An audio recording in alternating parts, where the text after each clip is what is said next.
3.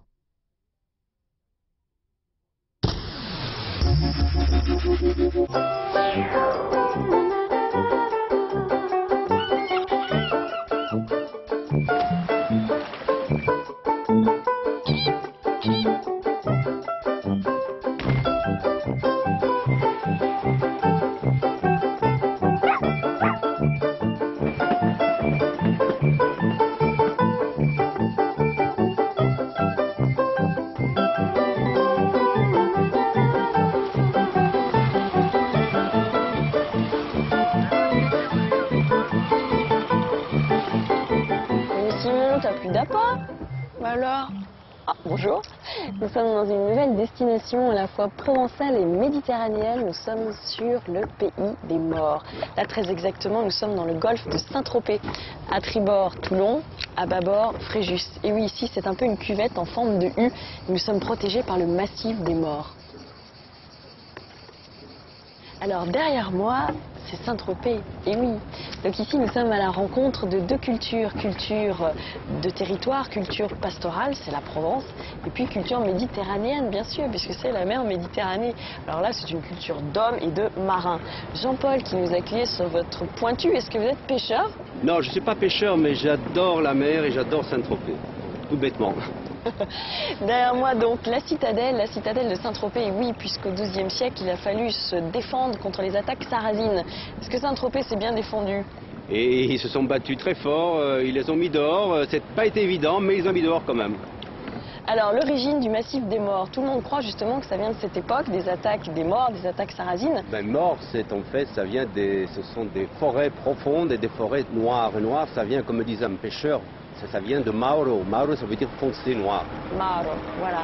Et je voulais vous parler d'une chose aussi, c'est les bravades. Ici, au mois de mai, tu connais ça, les bravades, toi, Simon? Tu les fais, les bravades? Oui. Qu'est-ce qu'on célèbre aux bravades? Tu le sais?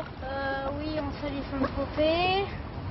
Et qui? Les défenseurs de la ville de Saint-Tropez. Et c'est la reconstitution de l'arrivée de Saint-Tropez à Saint-Tropez. Et en fait, qu'est-ce que c'est? C'était un centurion romain qui était catholique et qui a été mis dans une barque décapitée à Pise.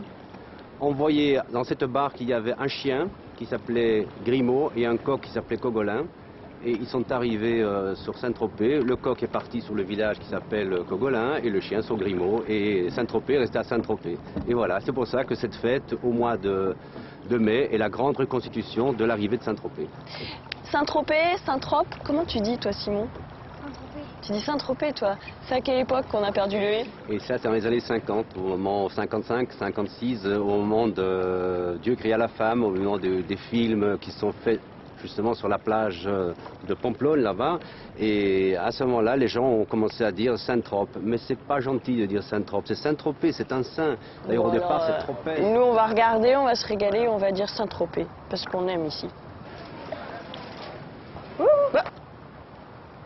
Mais oui, je suis là. Mais oui, c'est moi. Écoute, tu es tellement affairé sur le bateau que moi, je suis venue voir Saint-Tropez. Je crois que derrière moi, place aux Herbes, il y a un tout petit marché. Ça sent bon la Provence, un marché aux poissons. J'ai faim, j'ai envie de bouillabaisse, alors je vais voir. Nous voici dans ce minuscule marché aux poissons. Ici, c'est une affaire familiale, deux commerces, deux frères. J'ai envie de tout acheter et surtout, j'ai envie d'une bouillabaisse. Dites-moi, madame, pour ma bouillabaisse, est-ce que vous avez de la rascasse? Oui, madame. Et qu'est-ce que je mets d'autre? Alors, de la zive, du grand dinde, des galinettes, du congre. Les galinettes, ça sent bon la c'est Provence. beau, ça chante. Vous êtes de Saint-Tropez, vous? C'est ça, je suis de Saint-Tropez. Et alors, c'est quoi Saint-Tropez pour vous? Mon pays. Ça veut tout dire. Oh, c'est ça, oui, ça veut tout dire. C'est le plus beau pays du monde.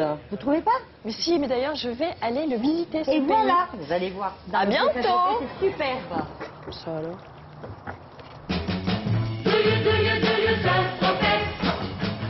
J'y vois des choses étranges. C'est un peu magique, ce lieu, C'est non? Saint-Tropez. Magique Saint-Tropez. Regarde, parce que moi, j'ai peur d'avoir des hallucinations.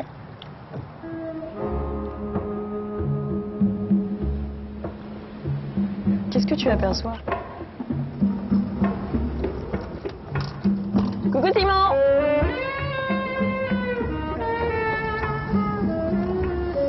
Après la Seconde Guerre mondiale, les milieux artistiques, littéraires, cinématographiques vont donner à la presqu'île de Saint-Tropez bien toute sa notoriété internationale. Les auteurs et les écrivains dits de Saint-Germain-des-Prés viennent passer l'été ici, et oui, Simone de Beauvoir, Jacques Prévert, Boris Vian, enfin tous viennent couler ici des jours heureux et ensoleillés.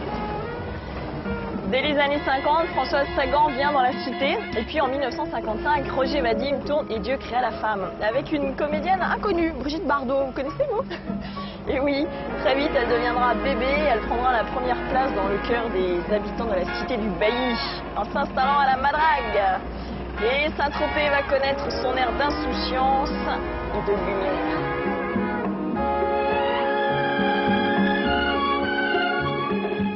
J'ai aperçu une autre grande figure de Saint-Tropez, Georges Couteau, ce peintre roumain de son état. Bonjour Georges, vous venez me rejoindre?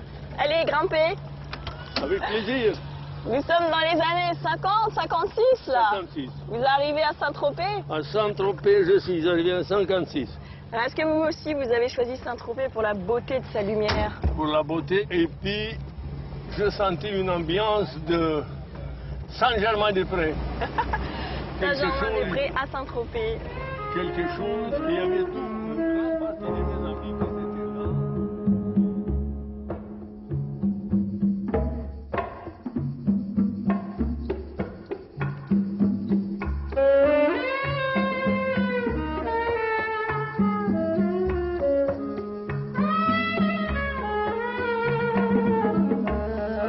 Georges, vous êtes aussi pop-off hein, pour les gens de Saint-Tropez. Moi, je suis pop-off, plutôt pop-off qu'autre chose, parce que pendant 33 ans, je leur ai donné des glaces.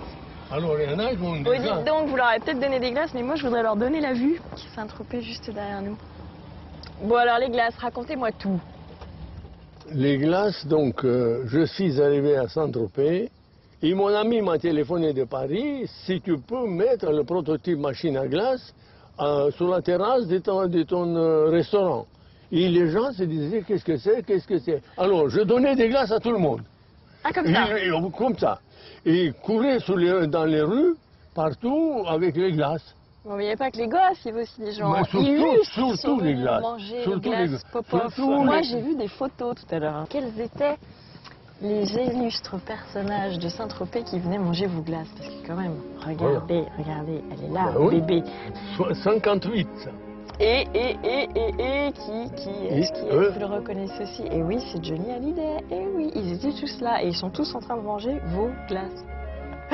Bon, regardez un petit peu derrière moi, parce que quand on regarde la vue, on se dit, mais finalement, ça n'a presque pas changé depuis 100 ans. Enfin, ici, en tout cas.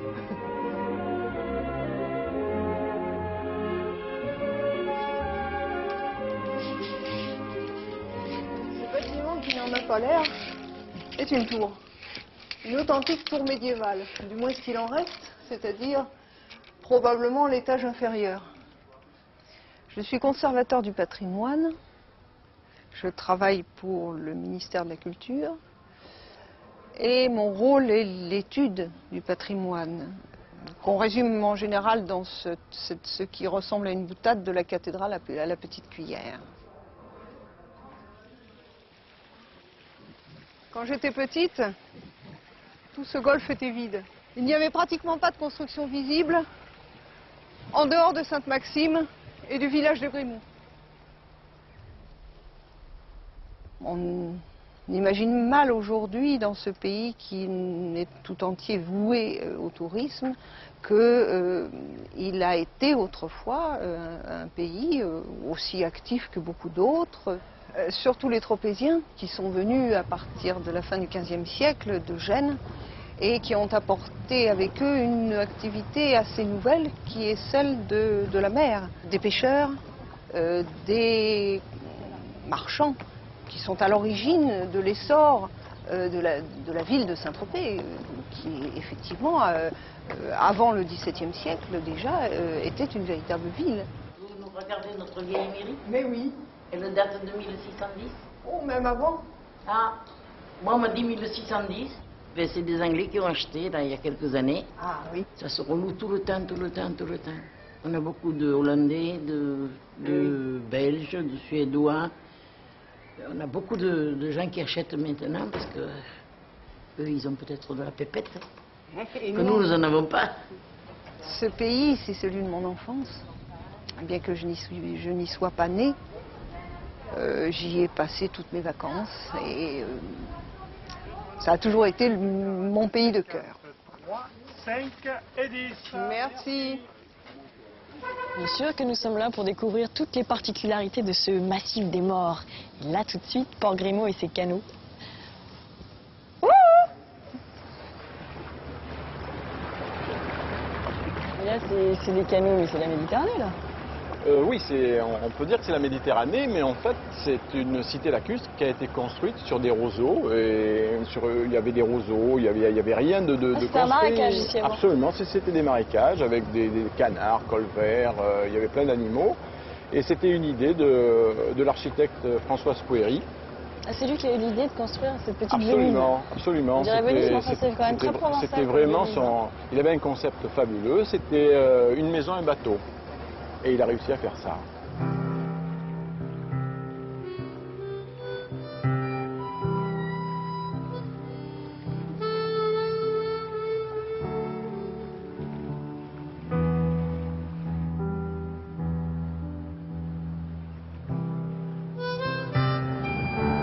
On va laisser passer ce voilier là-bas au fond.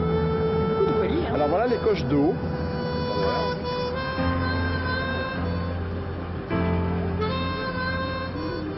C'est une entreprise qui existe depuis presque la création de Port Grimaud.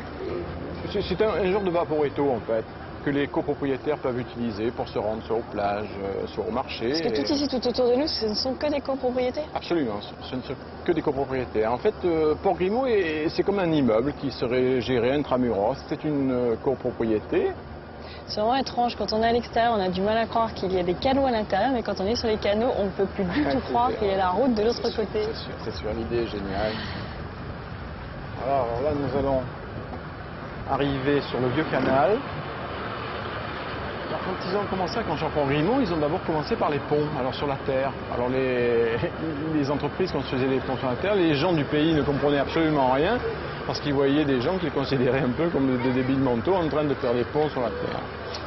Alors, c'est parti de là, et puis ensuite ils ont creusé les canaux. Je crois qu'on a des admirateurs là. Très animé finalement Port Grimaud. C'est très animé, et c'est vrai que Port Grimaud est avant tout familial.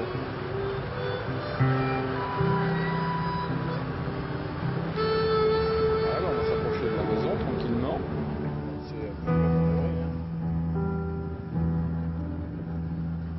Ça dépend.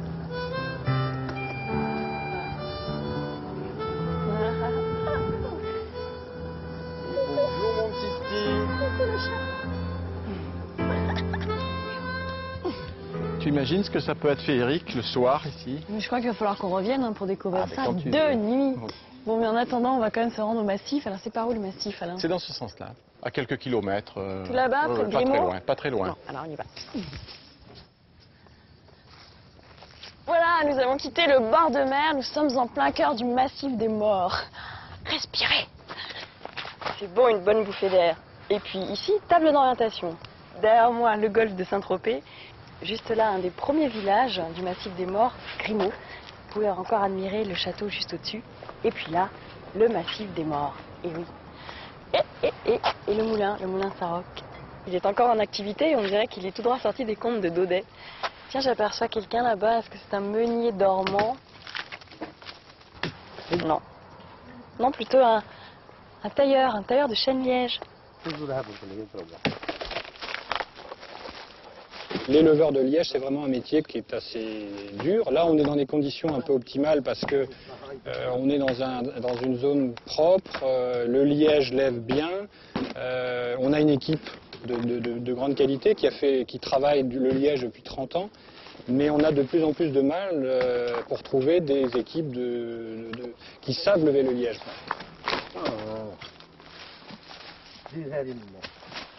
On enlève le liège parce que ça a une destination économique, soit pour faire du bouchon, soit pour faire de l'aggloméré. Ça n'est pas bénéfique pour l'arbre, pour être clair. Hein, si on a un exploitant de liège qui peut dire que c'est bon pour l'arbre, c'est pas vrai. Hein. Le liège sur l'arbre, c'est vraiment sa protection. Hein. Si la nature a doté le chêne-liège d'une écorce aussi importante, c'est qu'il y a eu une adaptation. Bon, il y a quelques arbres là qui ont quelques blessures, mais c'est rien de bien, Ah oui, là, t'as une blessure. rien de bien grave. Hein. Ça va supporter. Ça va quand même globalement et c'est quand même une bonne levée. Petit arrachage. Ouais, tu vois, là, non, mais ça va, c'est du bon boulot.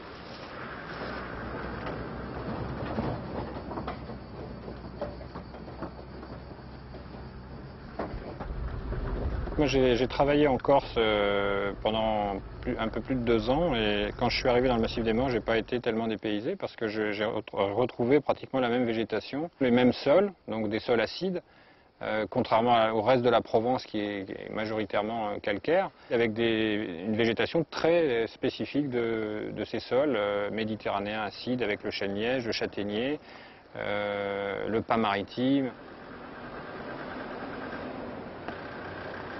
C'est vrai que je me suis attaché à cette forêt qui est vraiment une forêt où il y a tout à faire, quoi. Il y a tout à recréer. Pour beaucoup, hein, il y a des parties qui ont été abandonnées. Salut. Bonjour. Ça se passe bien le chantier? Ouais, ça va. Qu'est-ce que vous faites là? Ben, on va semer, là on vient de faire le plein du semoir. Et puis je vais mettre dans la route et puis on va semer là. Ok. Donc là on est en train de faire une opération de semis d'herbe, donc sur le pare-feu lui-même, pour dans le futur pouvoir mettre des animaux pour entretenir le pare-feu.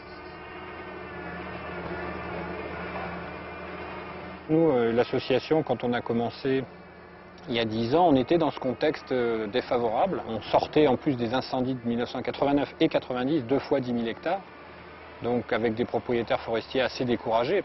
Les propriétaires maintenant viennent d'eux-mêmes nous voir pour qu'on les aide à trouver les moyens, soit techniques, soit financiers, d'entretenir leur forêt.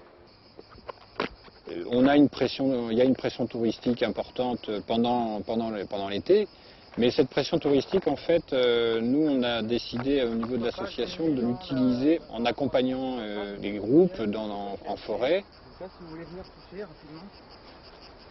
Là, si on touche l'arbre, c'est totalement humide. Et puis en même temps, ça nous permet de les sensibiliser aussi aux risques qu'ils prennent lorsqu'ils vont en forêt. En particulier, ne pas faire de feu en forêt, des choses comme ça. De ce massif des Morts boisé de pins, de châtaigniers et de chêne-liège, on recueille également d'autres espèces qui font la fortune et la réputation des fabriques de Cogolin. Mais avant de nous y rendre, petite halte à Gassin.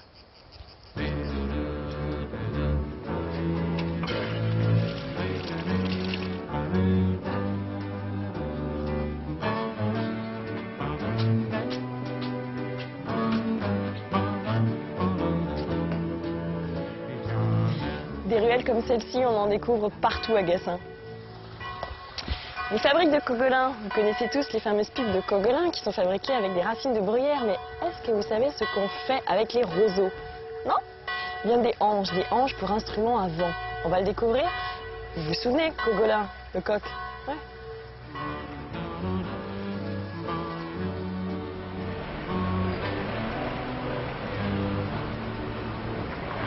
Daniel, vous m'emmenez dans une plantation, là, on n'est pas dans la nature sauvage. Voilà, là c'est une plantation. C'est dommage que ce soit pas en plein hiver, parce que les roseaux se coupent en hiver. Et oui, là, on n'est pas encore en plein hiver. On a même un beau soleil dans ce massif des Morts. Alors dites-moi, j'appelle ça roseau, mais je crois qu'on appelle ça canne de Provence. Oui, le vrai nom, c'est la canne de Provence. Bon Daniel, expliquez-moi par quelle magie on arrive à ça, et alors après carrément à la hanche, quand on part d'un roseau comme ça à l'état brut. Alors on prend une canne comme celle-ci, qui a 2 ans, voilà comme ça, qui a 2 ans sur pied. Ouais. Et on la coupe donc en plein hiver, quand la canne est au repos végétatif. Donc en fait, quand quelqu'un joue d'un instrument à vent, il a le bec, évidemment, dans la bouche, mais c'est pas ça qui produit le son. Ce qui produit la vibration de l'instrument, mais justement, c'est la hanche. Et comment vous arrivez à obtenir cette perfection dans le son? Ben là, on prend donc ce tube qui a été scié sur la canne, Il va être ensuite, va passer dans différentes machines, il va être coupé à largeur, à épaisseur, et ensuite il va être affiné jusqu'à obtenir une vibration qui conviendra aux musiciens. Écoutez, regardez, vous allez voir, ça fait déjà du bruit tout seul, c'est extraordinaire. Quand il joue son petit solo, je me crois à la campagne sous les arbres, au milieu des oiseaux. Bon, je laisse Daniel, parce qu'ici, quand même, il faut que je Mais vous dise... attendez, c'est pas fini. Ils ont monté un jazz band. Allez, zoom, mes petits, faites le jazz, allez. Vous avez entendu? C'est Rému. Il est né ici, à Cogolin. C'est bon, la musique, hein? Rému. Gérard Philippe. Gérard Philippe qui résida à Ramatuelle dès 1945. Ramatuelle est son amphithéâtre. Quelle cruauté qui tout en un jour tue le père par le fer et la fille par la vue. Ôte-moi cet objet, je ne le puis souffrir. Tu veux que je t'écoute, mais tu me fais mourir. Percé jusqu'au fond du cœur, d'une atteinte imprévue aussi bien que mortelle. Misérable vengeur d'une juste querelle. Gérard Philippe repose en paix à Ramatuelle. Autre écrin naturel celui-ci, les jardins du Rayol. En l'espace de 5 minutes, c'est l'évocation de tous les paysages du monde. C'est...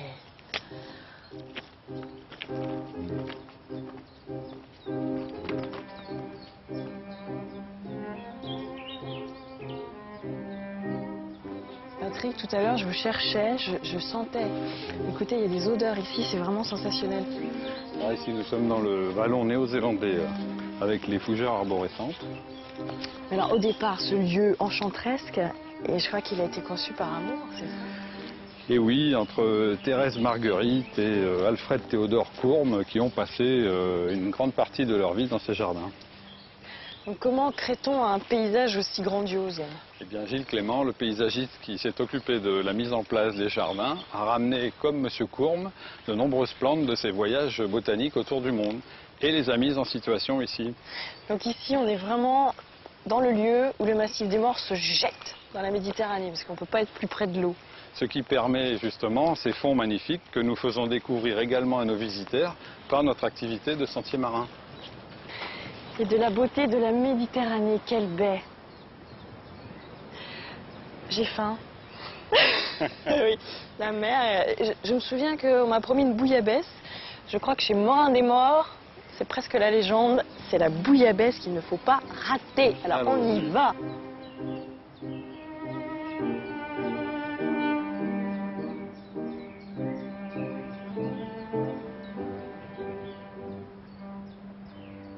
Vous savez, Nano, c'est très impressionnant d'être dans ce lieu parce que je crois que depuis les années 20, il se passe énormément de choses ici.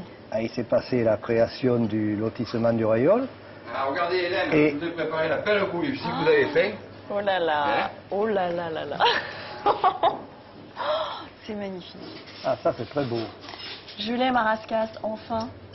Alors Rascasse, Chapon, Vive, Rouget-Grondin, Saint-Pierre, et tout ça, c'est du pays. Ça vient du port de Lavandou. Heureusement que j'ai les pêcheurs de Lavandou. Jeannot, lui, il pêche plus parce que maintenant, il aspire à la tranquillité. Il est trop âgé. Mais voilà. Jeannot, tu pourrais quand même faire des croutons à Hélène, hein? Attends, je vais... Quand même. Aïe, moi je fais l'ail parce que ça, je sais faire. Alors faites l'ail. Moi, je fais l'ail. En provençal, vous savez ce que ça veut dire? Faire l'ail? Faire l'âne. Alors dites-moi tout, Morin-des-Morts, c'est quand même le nom du lieu. C'est le nom du lieu. Morin, est-ce qu'il a existé? Non, il n'a pas existé, ce fameux Morin, c'est une légende qui a été créée par Jean Écart, qui était un écrivain du coin, puisqu'il est né à Toulon. Je crois que c'était en 1848. Et il a écrit ça parce que tous les gens du pays, à l'époque, étaient des Morins des Morts. Je vais vous chercher un peu de bouillon pour l'arroser. Ah oui, je veux bien. Oui, qu'est-ce qu'il faisait, ce Morin des Morts? Ben, ce Morin des Morts, c'était un braconnier, bien entendu. Il mangeait dans la colline, quoi. Il vivait là, il ne travaillait pas. Et il avait énormément d'amis, surtout le site qui s'étendait de hier à Saint-Raphaël. Et il chassait, c'était sa vie, la chasse, la pêche. Et ben, les histoires de Morin, ce sont des histoires de braconnage, des histoires amoureuses, bien sûr, parce que c'était un homme. Et puis voilà, ce qui... Mais enfin, je crois qu'il a eu des problèmes, il a des problèmes à cause de l'amour, toujours. Ah, ben oui, ça, qu'est-ce qu'on va faire? Dès qu'on est amoureux, on a des problèmes. Et lui, il était beaucoup amoureux. Ah, souvent. Oui, alors il a fait quelques... Tu en veux un peu, toi, Jeannot? Oui, Ah. merci. Il a fait quelques petites choses qu'il ne fallait pas faire à Sonia, sa promise, jusqu'au jour où elle lui a tiré un coup de fusil. Et c'est comme ça qu'il a fini. Bon, je goûte alors. Ah oui, moi André. aussi. Hein. Mon Dieu. Est-ce que je peux avoir un petit peu de poisson, Lily? Ah oui, je t'en ai pas mis beaucoup, hein? Non, parce que... Parce qu'il m'a dit qu'il avait fait lui aussi, hein? C'est parfait, parfait. L'idée, c'est parfait. Merci, merci Hélène, c'est gentil. Vous savez qu'on en parle depuis longtemps, hein, Et déjà. ça, c'est la bouillabaisse, on peut dire, Jeannot, normalement, n'importe quel gars du pays qui l'a vu faire dans sa famille, par sa grand-mère, par sa mère, par son père, peut faire la bouillabaisse. C'est un plat traditionnel, populaire. C'est pas la gastronomie qu'on peut trouver, c'est pas un truc très très élaboré. Il faut mettre du bon poisson bien frais et surtout l'assaisonnement. Hein. Non, moi je me sers parce que... Ah pardon, attends Jeannot, je vais te servir. Ouais, non, Je te mets encore un peu. Une petite joue, ça il paraît que c'est un régal. Une Les joues, on les appelle en patois, on les appelle les gautes. Gaout. Et quand on... ouais, c'est les gautes. Les gautes, oui. Voilà, c'est les joues. Les joues. Voilà. C'est ce qu'il y a de Et meilleur. on dit les bébés, il a des belles gautes. Et on dit des jeunes filles aussi qu'elles ont des belles gautes. Les gautes d'Oku. Voilà. Les gaout d'Oku. Je sais Voilà. pas si j'ai des belles gaout d'Oku, mais en tout cas. Je ne me permettrai pas. On trinque. À votre Oui, santé. oui, parce que bon... Et bienvenue dans notre... bienvenue, ça nous fait plaisir de vous voir. Je l'aime, votre coin, je l'aime, et je crois que je reviendrai. Sur la plage abandonnée, Coquillages et crustacés. qui l'eût cru déplore la perte de l'été, qui depuis s'en est allé. On a rangé les vacances dans des valises en carton. Et c'est triste quand on pense à la saison du soleil et des chansons.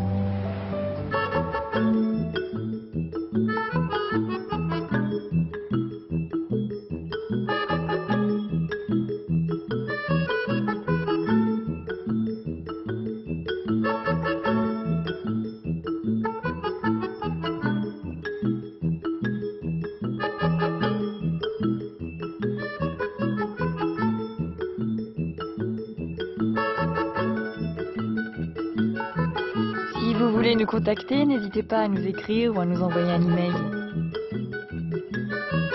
Pour en savoir plus sur cette région, notez bien ce numéro.